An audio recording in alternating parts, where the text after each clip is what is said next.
No outono de 2024, oficiais ucranianos e ocidentais soaram o alarme. Mais de 10 mil soldados norte-coreanos chegaram na Rússia. Esse número por si só já levantava sérias preocupações. 10 mil disciplinados soldados norte-coreanos, dispostos a seguir ordens a qualquer custo, estavam prontos para se juntar à guerra da Rússia. Mas o verdadeiro pesadelo, esses 10 mil eram só o início. Relatórios alertavam sobre uma possibilidade aterrorizante. Até 100 mil soldados norte-coreanos poderiam logo inundar o campo de batalha. Imagine só, onda após onda de soldados, incansáveis, obedientes e prontos para lutar. Um exército desse tamanho não só reforçaria a Rússia, como mudaria o jogo. Finalmente, o momento deles chegou. O primeiro gosto de ação real deles. Porém, eles não provocaram medo, não esmagaram as posições ucranianas, nem mudaram o rumo da guerra. Não, esses supostos reforços conseguiram apenas uma única coisa. Eles mataram os seus próprios. Eles mataram russos, as próprias pessoas que foram enviadas para ajudar. A estreia da Coreia do Norte na guerra russo-ucraniana se transformou na mais recente humilhação da Rússia. Este incidente constrangedor aconteceu em Oblast de Kursk, no oeste da Rússia. Essa localização não surpreende, já que as tropas norte-coreanas foram enviadas para a Rússia principalmente para retomar essa região. Em agosto, as forças ucranianas surpreenderam com uma ofensiva chocante, apreendendo quase 805 quilômetros quadrados de território russo e lançando um contra-ataque em setembro. No final de novembro, as forças russas recuperaram cerca de 40% da terra que haviam perdido. Tropas norte-coreanas supostamente ajudaram os russos, mas inicialmente não em combate. No início, os norte-coreanos ficaram em funções de suporte, permitindo que as forças russas fossem para a frente de batalha. Eles cavaram trincheiras, construíram fortificações e realizaram o trabalho pesado que as tropas russas exaustas não tinham mais mão de obra para executar. Não era glamouroso, mas servia de um propósito. Com a intensificação dos combates em Kursk, os norte-coreanos foram finalmente enviados para a batalha, revelando o motivo da demora nessa decisão. Em 14 de dezembro de 2024, a Inteligência de Defesa da Ucrânia, Direção Principal de Inteligência, informou que soldados norte-coreanos atiraram contra veículos de uma unidade lutando junto às forças russas. Isso mesmo, eles abriram fogo, amigo. E não foram apenas alguns tiros perdidos. Este erro épico deixou 8 soldados mortos. Mas fica ainda melhor ou pior, dependendo de quem você perguntar. As tropas mal afortunadas não eram apenas quaisquer soldados russos. Eles não eram recrutas comuns, eram membros dos batalhões Akhmat, algumas das tropas mais leais e temidas do exército russo. Se você conhece o conflito na Ucrânia, reconhecerá os chamados Kadyrovites como alguns dos lutadores mais brutais e eficazes do arsenal russo. Eles estão ativos desde o início da guerra, e sua reputação os antecede. Oficialmente conhecido como o 141º Regimento Motorizado Especial, as Forças Especiais Akhmat não são uma unidade militar típica. São compostos principalmente por voluntários não chechenos de toda a Rússia, leais a um único homem. Kadyrov, o presidente checheno. Kadyrov, por sua vez, é leal ao presidente russo Vladimir Putin. Na verdade, ele é um de seus aliados mais fervorosos. Sob o controle de Kadyrov, este exército privado foi implantado em pontos críticos das guerras da Rússia, da Síria, à Ucrânia. Essas tropas não apenas são temidas por sua impiedade em combate, como também não poupam os civis na Chechênia de seus métodos brutais de controle. Acusações de abusos dos direitos humanos os perseguem. Tortura, execuções extrajudiciais e sequestros são comuns sob sua supervisão. Antes da invasão da Ucrânia, Kadyrov liderava cerca de 19 mil desses combatentes implacáveis. Na Ucrânia, eles assumiram os papéis mais perigosos e brutais, frequentemente executando desertores e realizando as operações mais violentas. O envio deles para as linhas de frente de Kursk visava repelir as forças ucranianas. Esses homens não apenas lutaram, mas foram enviados como símbolos da determinação russa. Eles estavam lá para manter a linha em uma das regiões mais disputadas, para provar que, não importa o que, as forças de Kadyrov manteriam a posição da Rússia intacta. Apesar de sua reputação aterradora e brutalidade inflexível, eles não foram mortos pelas forças ucranianas. Eles não foram capturados ou emboscados pelo inimigo. Não, 8 desses combatentes foram eliminados por seus próprios supostos aliados. Após todo o derramamento de sangue e anos sendo a última linha de defesa da Rússia, os temidos Kadyrovitas caíram vítimas de um grande caso de ops. Soldados norte-coreanos os mataram sem distinguir amigos de inimigos. Que ironia cruel! Um grupo de lutadores temidos por esmagar qualquer um em seu caminho, abatidos por soldados mal treinados que deveriam estar do mesmo lado. Mas como isso aconteceu? Segundo a Direção Principal de Inteligência, a resposta para o que deu tão terrivelmente errado é tão simples quanto desastrosa. Uma barreira linguística, isso mesmo. O tipo de coisa que você não pensa até estar preso em uma zona de guerra, tentando sobreviver, e seus companheiros não entendem uma palavra do que você grita. O Direção Principal de Inteligência sempre soube que a barreira do idioma seria um problema, uma bomba relógio talvez. Os oficiais russos acreditavam que poderiam realizar um milagre ao integrar as tropas norte-coreanas diretamente em suas fileiras, esperando que as coisas dessem certo de alguma forma. Eles deram aos novos aliados um curso intensivo em termos militares, ensinando cerca de 100 frases-chave, como volte para sua posição, fogo e lançamento. O dicionário improvisado parecia não incluir a frase "não atire nos seus próprios homens". Engraçado como o básico sempre é deixado de fora. No entanto, para ser justo, os soldados norte-coreanos sequer compreendiam as ordens básicas que recebiam. Lembre-se, estamos lidando com situações de vida ou morte. Lee Sung-kwan, legislador sul-coreano, considerou a barreira linguística entre russos e norte-coreanos mais do que um inconveniente. Era e é um verdadeiro pesadelo. A incapacidade dos norte-coreanos de entender instruções básicas era um desastre iminente. Sem surpresa que aconteceu, apenas que demorou tanto. Afinal, os norte-coreanos supostamente já lutaram na Ucrânia em novembro de 2024. Eles foram enviados para ajudar os fuzileiros navais e as forças aerotransportadas na explosão de Kurskal.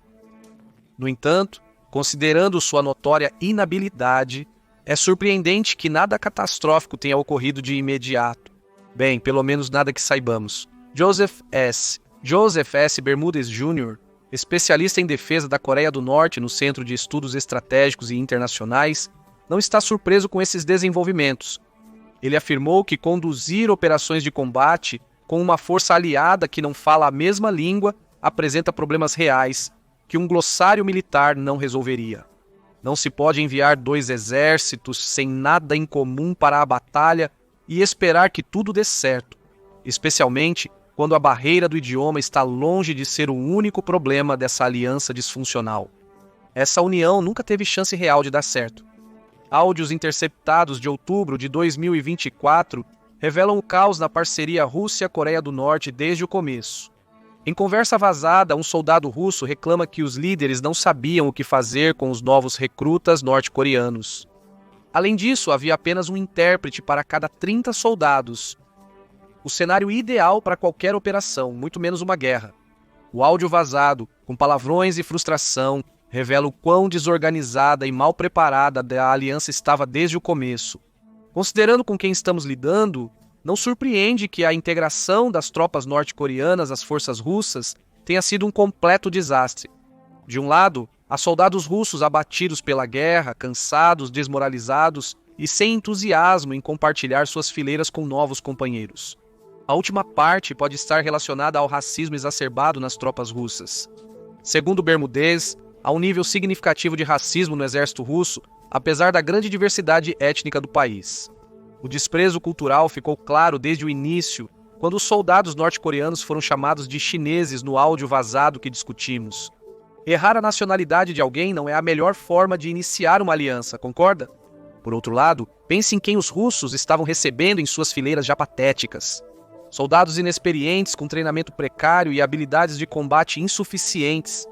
Os soldados não foram apresentados dessa forma aos russos.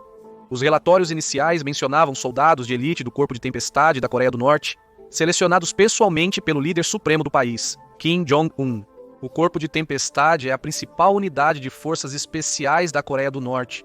Eles são treinados em infiltração, sabotagem de infraestrutura e assassinatos.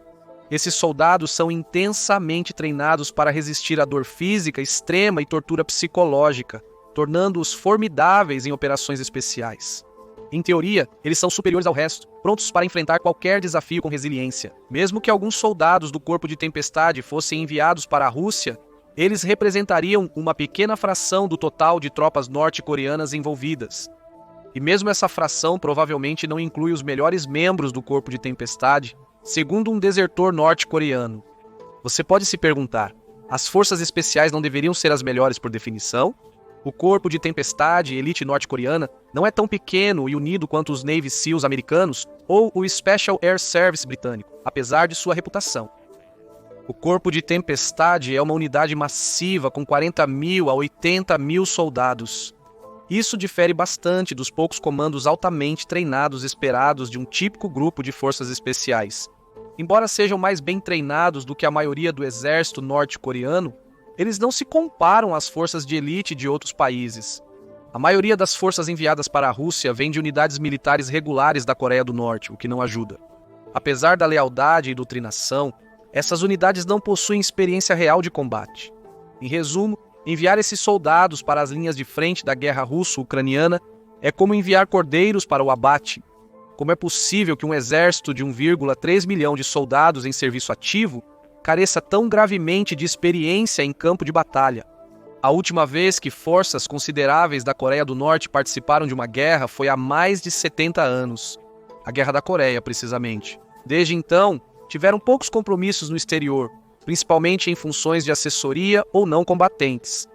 Tropas norte-coreanas foram enviadas ao Vietnã durante a guerra, mas poucas participaram diretamente dos combates. Eles também tiveram papéis menores na Guerra do Yom Kippur e apoiaram o governo sírio em sua guerra civil. Porém, apesar de notáveis, esses envolvimentos tiveram escala e alcance limitados. Os números dirão o quanto. A Coreia do Norte enviou menos de 100 soldados para o Vietnã, 1.500 para o Egito e apenas um punhado para a Síria e Uganda. Compare os mais de 10.000 soldados enviados para a Rússia agora e você verá a incompatibilidade. Por isso, especialistas como Mark Kantsian, do Centro de Estudos Estratégicos e Internacionais, descreveram o exército norte-coreano como completamente doutrinado, mas com baixa prontidão. As tropas enviadas para a Rússia, incluindo as do Corpo de Tempestade, não tiveram a experiência de combate real e prática vital em um campo de batalha moderno. A inexperiência dos soldados norte-coreanos, em contraste com os experientes ucranianos, sugere que as baixas entre essas forças serão brutais. Matar seus próprios aliados certamente não será o último erro nessa malfadada implantação. Especialistas dizem que as tropas compensam a falta de experiência de combate com treinamento. Vamos analisar essa afirmação. O renomado Storm Corps pode ter um treinamento decente, já que esses soldados passam por intensos exercícios de resistência física e psicológica. Eles são treinados para suportar dor, fome e tortura mental em exercícios que fariam qualquer pessoa sucumbir sob pressão. No entanto, nada disso se traduz em eficácia no campo de batalha contra forças modernas. Resistência não vence batalhas com drones e mísseis voando sobre a cabeça. O corpo da tempestade, orgulho da Coreia do Norte, será carne para canhão contra as forças ucranianas endurecidas pela batalha. E há a realidade para a maioria dos soldados norte-coreanos regulares. Esses sujeitos elas são totalmente sem experiência. Eles são recrutados aos 17 anos e servem por 10 anos, mas não com treinamento militar avançado. É mais sobre doutrinação e resistência física do que preparação real para o combate. Pior ainda, muitos soldados gastam mais tempo na agricultura e em trabalhos manuais do que aprendendo a lutar. Agora vamos falar sobre o que a Rússia tentou fazer para corrigir isso. É simples, eles tentaram treiná-los. As bases militares russas de Ussurisk a Khabarovsk Krai, no leste da Rússia, viraram campos de treinamento. Soldados russos passaram semanas com norte-coreanos, tentando atualizá-los sobre os sistemas russos e o cenário de guerra na Ucrânia. Porém, vamos ser realistas. Nem o melhor treinamento pode compensar anos de experiência perdida. Os norte-coreanos ainda encaram um ambiente desconhecido e táticas inéditas. Eles podem aprender conceitos básicos, mas será o suficiente para sobreviver em um campo de batalha contra inimigos experientes e familiarizados com a tecnologia? Mas o real problema é que o próprio exército russo não consegue fornecer um treinamento adequado. O Kremlin está enviando tropas com pouco treinamento para as linhas de frente, onde lutam como os norte-coreanos. Em meio a tal caos, os soldados norte-coreanos estarão perdidos, independentemente de seu nível de treinamento. Eles podem ser melhores que o recruta russo médio, mas isso não significa que tenham chance no campo de batalha, especialmente quando eles também lutam com as armas que receberam. A inteligência militar ucraniana relata que os soldados norte-coreanos perto da fronteira ucraniana foram armados com armas de infantaria padrão, fuzis de assalto, mísseis antitanque e lançadores de granadas. No papel parecem bem equipados, mas aí está o problema. Eles não foram treinados para usá-los corretamente. Pyongyang adotou muitos sistemas de armas soviéticas, então há certa familiaridade, mas isso não é suficiente. Os soldados não estavam inscritos nem preparados para um campo de batalha de alta tecnologia.